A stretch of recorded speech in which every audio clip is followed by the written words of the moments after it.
Saudações, estamos em uma atividade da RNB Cursos, abordando hoje o tema Estética, Literatura e Revolução em Trotsky.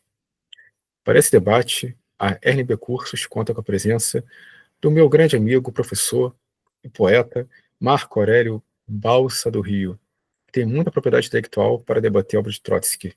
E eu, Renato de Bittencourt, sou filósofo, também um grande estudioso das teorias marxistas. E estamos aqui, então, no momento de sinergia intelectual. Agradecer a vocês, nosso público, também prestigiaram esse evento, e assim teremos uma bela reflexão sobre esse grande teórico e, sobretudo, líder político.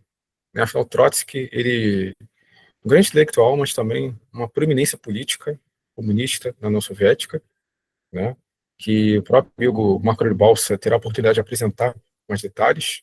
Né? Então, na nossa divisão de tempo e espaço, ficou para mim a responsabilidade de abordar a estética e a literatura e revolução de Trotsky, né, para a própria obra, e o meu amigo Marco Aurélio Balso do Rio, poeta e professor, abordará as suas teorias políticas.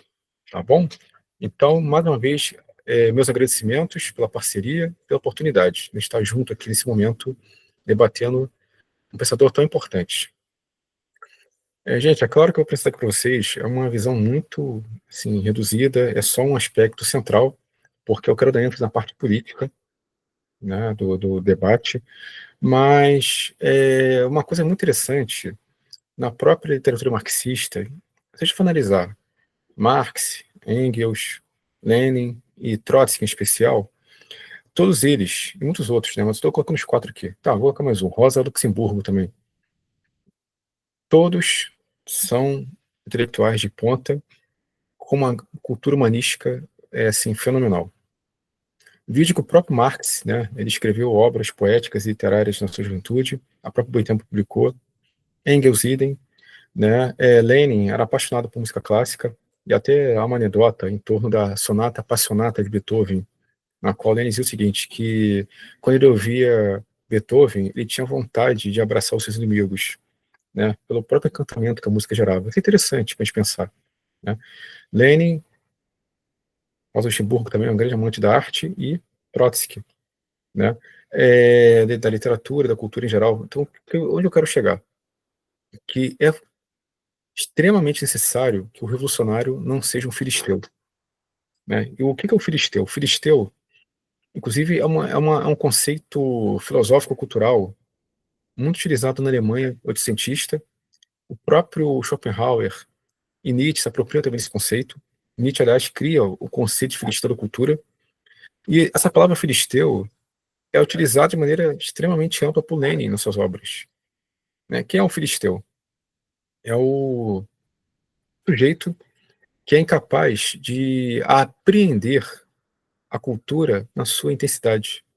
Né? Ele vê a cultura de maneira utilitária, pragmática, não como um fim, mas como um meio para algum objetivo social, político, econômico. Então, por exemplo, é você fazer da cultura e da arte um mecanismo de rentabilidade, um mecanismo na qual a arte, a cultura são submetidos ao crivo do mercado e ao gosto estabelecido já de forma a priori pela elite, por alguma lógica do mercado. Né? Então, o filisteu, originalmente, é uma figura que não consegue lidar com a cultura. Né? Por exemplo, esse conceito é utilizado pelos estudantes, né, em relação às pessoas vulgares, né, aos comerciantes, banqueiros, que, porventura, não tinham capacidade, né, de valorizar a elevação intelectual do espírito. E Nietzsche cria o conceito de filisteu da cultura, ou seja, que na própria estrutura cultural, literatura, poesia, música, também haveria essa figura. Ou seja, então, a cultura em si não está isenta do filisteísmo. Está se referindo a David Strauss, em especial, uma obra chamada Antiga Nova Fé, sua primeira consideração extemporânea. David Strauss foi um grande historiador e filósofo da religião alemão, que tentou demonstrar o seguinte: bem, a vida de Jesus é provada, tá, ele existiu. Agora, os milagres são ilusões, são mentiras, são mitos, né? São fabulações para se criar em torno do mestre, né, uma aura de santidade.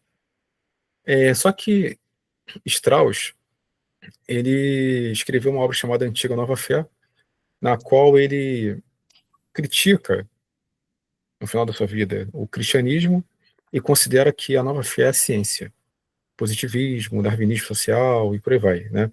Então ele acreditava que haveria um substituto da fé tradicional para a ciência, né? Inclusive também ele apresenta uma visão bastante pan-germanista, aliada justamente à unificação do Estado alemão pela obra do Guilherme I e Bismarck, né? Ou seja, o próprio David Strauss foi um grande crítico, né, dessa ideologia alemã tradicional, ou seja, ele vai se tornando conservador. E aí Nietzsche vai em cima dele, né? Então, falando de Nietzsche, por que Nietzsche é importante aqui?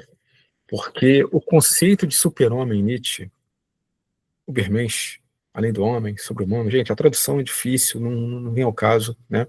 Mas o super-homem de Nietzsche, ele vai influenciar os mais diversos espectros políticos. Vai influenciar Sorel, Jorge Sorel. Jorge Sorel, bizarramente, ele tanto impacta o bolchevismo em Lenin, como também as teorias de Mussolini, gente. Reflexões sobre violência, tá? O Sorel, ele propõe a ideia de um sindicalismo revolucionário, o mito da greve geral. Por quê? Porque justamente ele pressupõe que os sindicatos, já na época a gente tinha esse debate, né? Os sindicatos tinham tendência a se burguesarem, a se corromperem pela conciliação de classes, né?